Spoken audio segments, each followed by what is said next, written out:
নমস্কার, আমি বৈভব। আমি আবার এসেছি আপনাদের সামনে। তো বিভিন্ন ধরনের প্রশ্নের উত্তর নিয়ে আমি এসেছি। অনেকেই আমাকে অনেক প্রশ্ন করেছে যে আমি এই রাশির অন্তর্গত, অর্থাৎ অনেকে বৃশ্চিক রাশির অন্তর্গত, অনেকে মীন রাশির অন্তর্গত। তো আমার কি ধরনের কর্ম করলে জীবনে সাফল্য লাভ হবে, তো সেটা আমি জানতে চাই।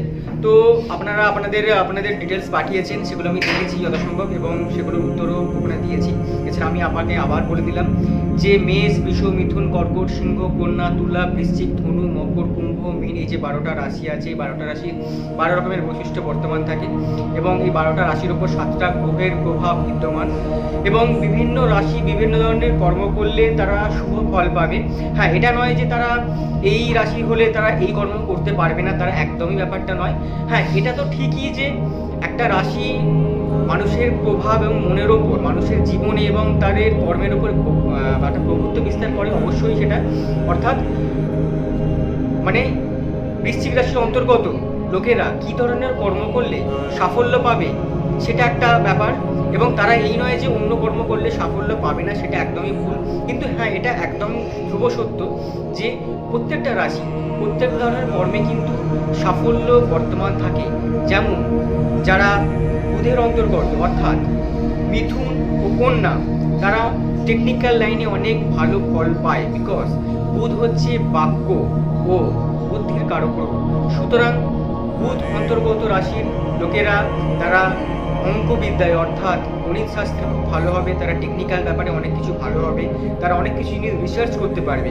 অর্থাৎ বুধের অন্তর্গতরা খুব গণিত শাস্ত্র এবং টেকনিক্যাল বিদ্যায় ভালো হওয়ার দরুন তারা এইসব সমস্যার সমাধানে তারা খুব ভালোভাবে উদ্যোগী হতে পারবে। ঠিক সেরকমভাবে শুক্রর অন্তর্গত যেমন বৃষ ও তুলা, এটা শুক্রের অন্তর্গত রাশি, শুক্রের অন্তর্গত।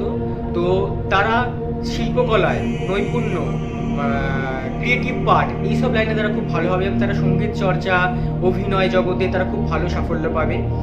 এবং ধনু ও মীন, এরা বৃহস্পতির অন্তর্গত রাশি।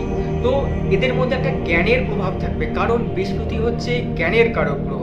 সুতরাং বৃহস্পতি যখন এই দুটো রাশির উপরে বিদ্যমান, তো এই দুটো রাশির ক্ষেত্রে মানুষেরা প্রচণ্ডভাবে ন্যায়পরায়ণ ব্যাপারটা থাকবে, তাদের মধ্যে জ্ঞান থাকবে, তারা অনেক ব্যাপারে তারা ধার্মিকও হবে, তারা বুঝবে, তারা বুঝে শুনে সিদ্ধান্ত নেবে, তারা ভুল কম করে এবং হ্যাঁ, তারা অনেক ধীর স্থির হবে। অর্থাৎ তারা কিন্তু কোনো ব্যাপার সিদ্ধান্ত নেবার আগে বারবার সেই ব্যাপারটা নিয়ে তারা ভাববে এবং বুঝে শুনে সে পদক্ষেপ নেবে। হয়তো তারা ভাববে এটাই যে যখন আমি কাজটা করতে চলেছি সেটা ভুল তো নয়।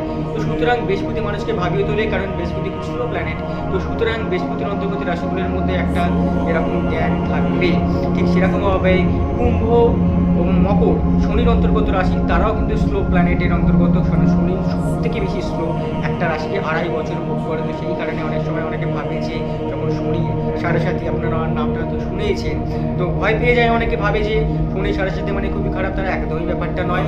মনে রাখবেন, ন্যায় নীতি নিষ্ঠা যদি আপনার মধ্যে ব্যাপারটা থাকে তো শনি কিন্তু তাদের কোনো কিছু করে না। হ্যাঁ, এটা ঠিক যে শনি সাড়ে সাথে যখন স্টার্ট হয়ে যায় তো অনেক সময় অনেক কাজই আটকে যায়, কিন্তু যাদের মধ্যে ন্যায় নীতি ব্যাপারটা থাকবে তারা হয়তো প্রথম অবস্থায় কাজ বন্ধ হয়ে গেলেও, আটকে গেলেও, অর্থাৎ সাড়ে সাথে টাইম চলাকালীন সময় তাদের কাজ বন্ধ হয়ে গেলেও, ডিলে হলেও, তারা কিন্তু যখন শনি সাড়ে সাথে থেকে মুক্তি পায় তারা কিন্তু খুব ভালো পরিমাণে লাইফে সাফল্য অর্জন করে। কারণ শনি ব্যাপারটা শুধু দেখে আমাদের শনি মহারাজ যে সেই মানুষটার মধ্যে ন্যায়নীতি ব্যাপারটা আছে কি না, ন্যায়নীতি থাকলে অবশ্যই শনি মহারাজ তার যে আশীর্বাদ তাকে তাদের দেবেন।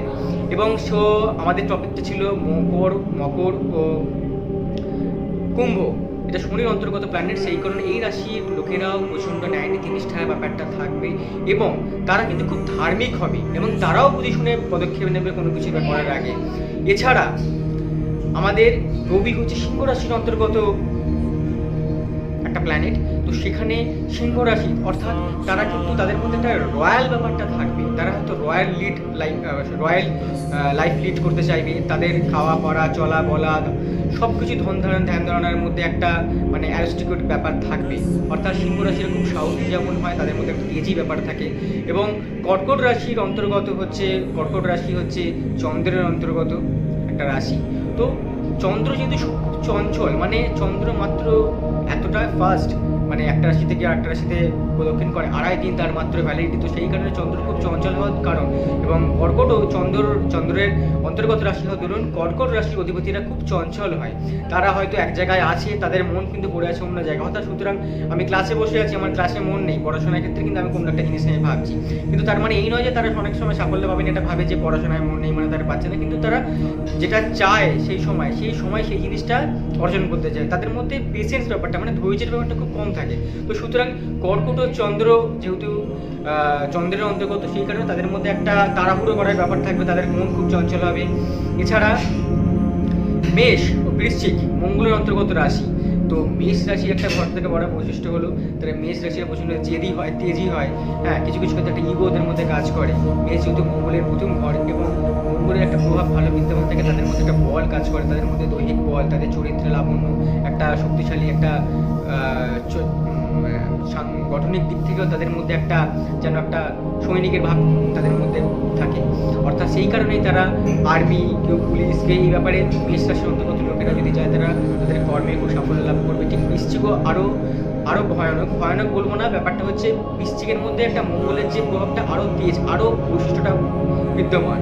কারণ বৃশ্চিক রাশিরা প্রচণ্ডভাবে তেজি হয়, গাম্ভীর্য হয়, জেদি হয়, এবং তারা যে জিনিসটা ঠিক করবে তারা সেই জিনিসটা পেয়েই ছাড়বে। অর্থাৎ এদের মধ্যে একটা তেজি ভাব কাজ করবে। তো এইভাবে আমি বিভিন্ন রাশি এবং গ্রহের যে প্রভাব এবং তাদের বৈশিষ্ট্য মানুষের উপরে কীভাবে প্রভাব বিস্তার করে সেই জিনিসটা আপনাকে বললাম, এবং এগুলো কীভাবে কর্মে সাফল্য পায় এবং কোন ঘরকে তারা কতটা পরিমাণে ভোগ করে এবং কোন ঘরে কত পরিমাণ ডিগ্রি অবস্থানে করেছে এবং সেগুলো কতটা সাফল্যে আছে, সেই জিনিসগুলো নিয়ে আমি বিস্তারিতভাবে ডিটেলসে আসবো। তো আজকের জন্য নমস্কার।